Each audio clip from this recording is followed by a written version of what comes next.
Hey guys, welcome back to my daily rant. Oh, I've been waiting for this. Oh boy, I've been waiting for this. Well, today is not necessarily a rant. Today I am going to be giving you guys a step-by-step guide on how you can move abroad with your pets. Okay, so if you have been thinking about considering moving abroad and you have pets, this video is for you, and I am going to help you understand the process of moving your cats abroad. Okay, so stick around because you're going to want to hear the last step, because most people kind of mess up and don't do this last step the right way.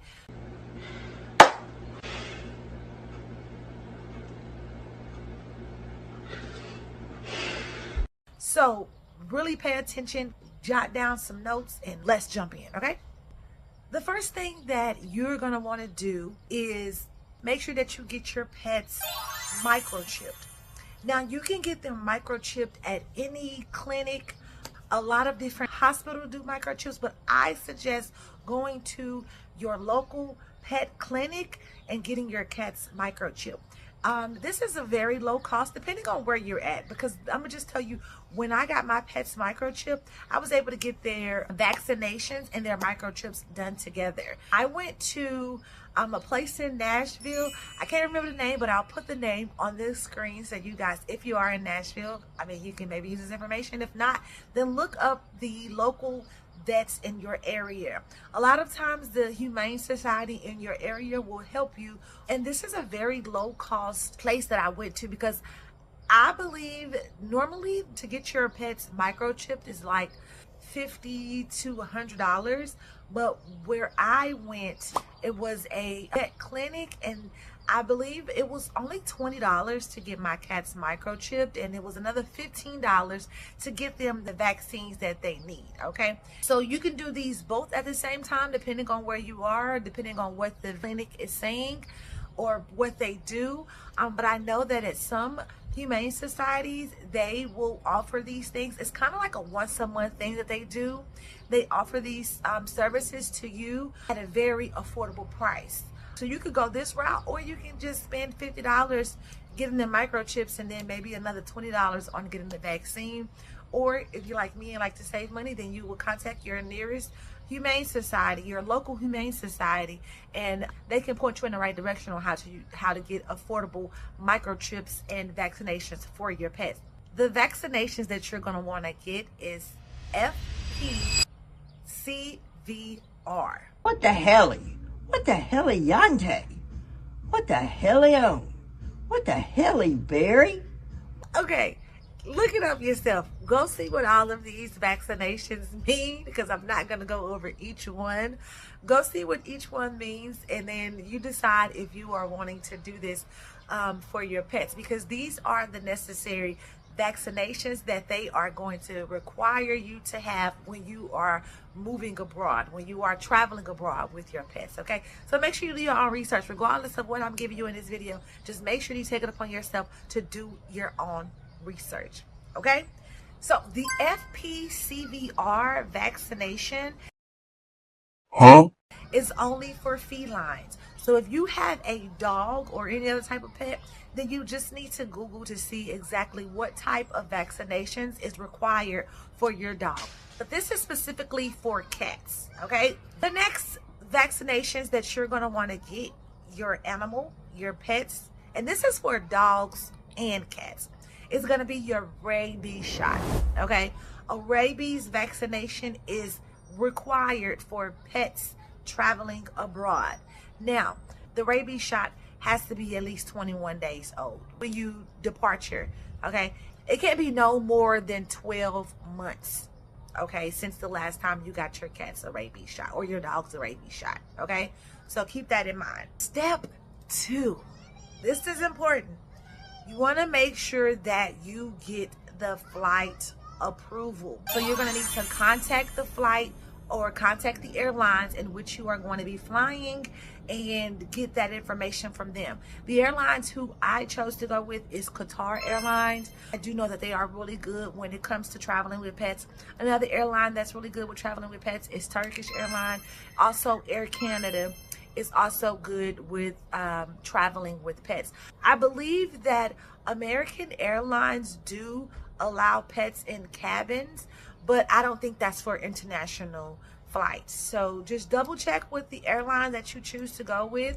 You're going to need to fill out a application or a request to have them be able to accommodate your pets. Okay, so that is important. Before you fly, you want to make sure that the airlines that you are flying with will be able to accommodate your pets. If you are traveling international, a lot of times they will not allow your pet to travel in the cabin, but they will allow them to travel in checked baggage. And in checked baggage, they will be in a area that is dedicated to live animals. So you're going to want to make sure that you are okay with not being, because I know with me, I wanted my cats to fly in a cabin with me, but I had to realize that traveling abroad, they're probably going to have to fly within and check baggage.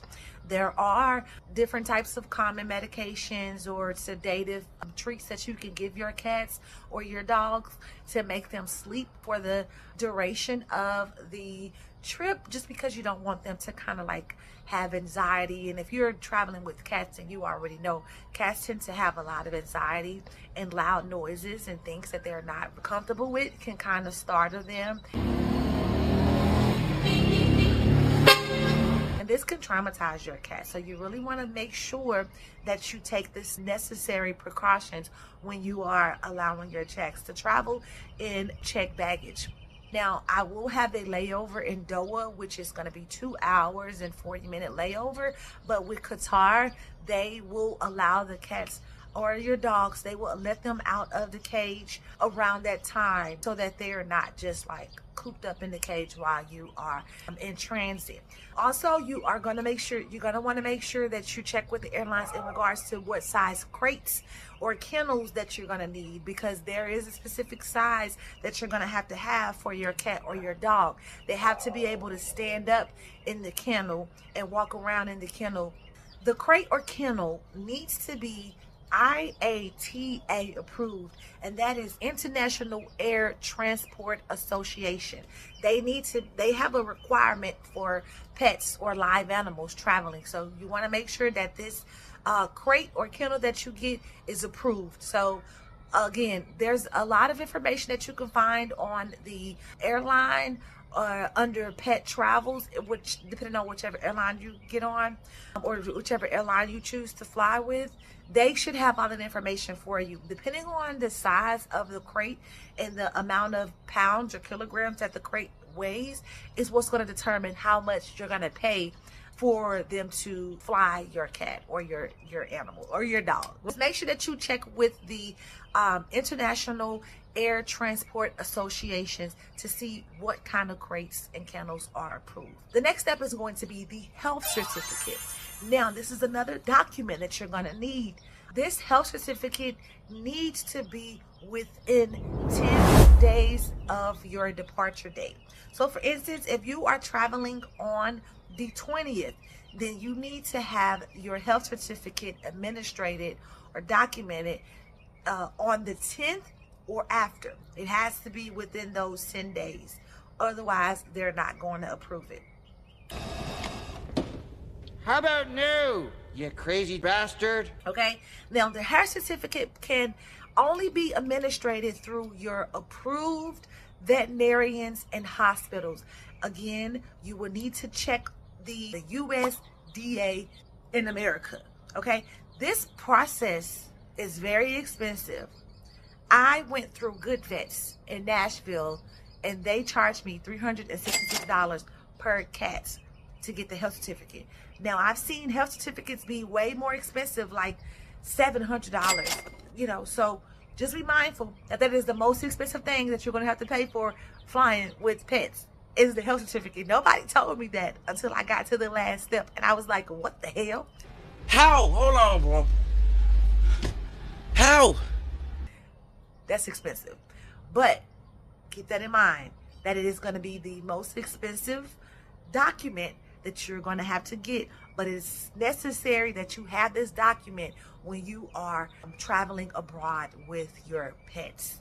okay? You're also going to need an import permit. This import permit is going to be done by the animal quarantine station. This is another permit or application that you're going to have to fill out. You're going to have to do this 10 days before you departure, okay? 10 days before you departure, no later than 10 days before you departure. Again, do your own research. I'm sorry if I'm putting this pen in child, but I feel like a teacher. Is it true that being a teacher is very stressful? Not at all. And how old are you? 30 years old. Step 4, make sure that the apartment that you are renting is pet friendly, or the Airbnb that you are booking is pet friendly. Now, if you are moving to Thailand, there are a lot of pet friendly apartments, condos, and townhouses. However, it's not a lot of them, especially in the city of Bangkok. There's not a lot of pet friendly apartments. The ones that are pet friendly are very expensive, but once you do go outside of Bangkok, like to Chiang Mai or Jamton or Pattaya, you will find that they will have more pet friendly condos and apartments that are at an affordable price. But inside of Bangkok, you will see that there are not a lot of apartments or condos that are pet friendly, especially some of the big fancy ones. But however, honey, I found a really nice building. It's called Monaco. I believe it's Rivera, Monaco or Rivera, something like that. They are pet friendly and they are super, super nice. That is the only one that I found that was pet friendly and that was really modern. You're going to love it. If you do plan to go to Pattaya or Jamton, this one is a no-brainer. This was the no-brainer. This was the banker. This was the one that couldn't fail. This was one that's never failed. Okay, that's it. Just make sure that the condo that you are renting, make sure that they are pet friendly. A lot of times they will charge you more for having a pet. But yeah, that is it, guys. I hope this information helped y'all. I hope that you guys can take this information and consider flying with your pets. I just could not leave my pets because I'm too attached to them and I just love them so much, and they really help me to regulate my emotions. They help my nervous system, and I just can't leave my pets. So I just decided to go through this whole process because I'm not leaving my pets. The last step that I have to take is getting the health certificate. While I am still in Nashville at this very moment, my flight leaves May the 7th. I have my pets scheduled to do their health certificate next week on the 28th. So that is 10 days before, that is within the 10 days before I leave. And I will definitely take you guys with me. I will update you guys along the way. You guys will definitely be seeing this journey as I travel abroad, moving to Thailand with my 2 cats. I hope this information was valuable to you. If this information was valuable, go ahead and like this video. If you have not already, go ahead and subscribe, because you are going to come along this journey with me and you're going to see the raw, uncut version of what it's like moving abroad. But not only moving abroad with not just 1 but 2, honey. 2 cats, okay? So come along this journey with me. Subscribe to the channel. Like this video if I brought you any type of value.